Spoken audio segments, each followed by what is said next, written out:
Hello friends, good morning to everybody. ગીતાજીનું તત્વજ્ઞાન તારો એકમાત્ર કર્મમાં અધિકાર છે. સફી હસન સાહેબને કાલે મેં સાંભળ્યા, ખૂબ આનંદ થયો. સલામ સફી હસન સાહેબ, તમારું જે તત્વજ્ઞાન છે તે માટે ઘણું માન છે અમને. ક્રિએટિવ વર્ડ્સ અને પોઝિટિવ થિંકિંગ.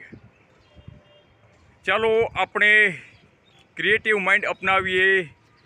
આપણા પૂર્વજોએ આપણી માટે કાંઈ વાવ્યું છે, ચાલો આપણે લીલુંછમ વૃક્ષો વાવતા જઈએ, હરિયાળી વાવીએ, આવતી પેઢીને આપણે ઠંડક અને છાંયડો આપીએ. તેમજ વનસ્પતિમાં જીવ હોય છે, વૈજ્ઞાનિકોએ સાબિત કર્યું છે. એક જીવને સંસારમાં આવવા માટે આપણે નિમિત્ત બનીએ. સામાજિક કાર્યકર, ગ્રીન અને ક્લીન સિટી, નરેશ ભાઈચંદ મેઘાણી, ભાવનગર, ગુજરાત. ખુશ રહો.